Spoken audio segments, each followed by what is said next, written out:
Hi hello welcome back to our channel Srinivas logs లో ఈరోజు Madanapalle tomato మార్కెట్లో యాక్షన్ అంతా పూర్తి అయిపోయేసరికి టాప్ టమోటా ధరలు ఏ విధంగా పడ్డాయో మనం ఈ వీడియోలో తెలుసుకుందాము। ఈరోజు యాక్షన్ పూర్తి అయిపోయేసరికి మదనపల్లి టమోటా మార్కెట్లో ధర అయితే పెరగటం అయితే జరిగింది। ఇంకా ప్రారంభ కాయలు, ఈ పొడి కాయలు, జ్యూస్ కాయలు, అన్క్వాలిటీ టమోటాలు, ఈ థర్డ్ క్లాస్ కాయలన్నీ 350 రూపాయలలోపు అయితే టమోటా ధరలు అయితే పలకటం జరిగింది। అలాగే ఇంకా సెకండ్ క్వాలిటీ కాయల విషయానికి వస్తే 350 రూపాయల నుంచి ప్రారంభమై 700 రూపాయల వరకు అయితే ఈ సెకండ్ క్వాలిటీ కాయలు అయితే టమోటా ధరలు అయితే పలకటం జరిగింది। ఇంకా టాప్ ధర విషయానికి వస్తే ఈరోజు యాక్షన్ పూర్తి అయిపోయేసరికి మదనపల్లి టమోటా మార్కెట్లో క్వాలిటీ ఉండే కాయలు ఒక్కొక్క మండీలో ఒక్కొక్క విధంగా అయితే టాప్ ధర అయితే పలకటం జరిగింది। ఇంకా ఓవరాల్గా టాప్ ధర 700 రూపాయల నుంచి ప్రారంభమై 890 రూపాయల వరకు అయితే మదనపల్లి టమోటా మార్కెట్లో ఈరోజు టాప్ ధర అయితే పలకటం జరిగింది।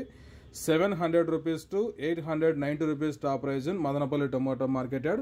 ఓకే ఫ్రెండ్స్, ఇవి ఈరోజు యాక్షన్ పూర్తి అయిపోయేసరికి మదనపల్లి టమోటా మార్కెట్లో టాప్ టమోటా ధరలు। ఈ ఇన్ఫర్మేషన్ మీకు నచ్చినట్టయితే లైక్ చేయండి, షేర్ చేయండి, అలాగే మన ఛానల్ని సబ్స్క్రైబ్ చేసుకోండి। Thank you watching this video.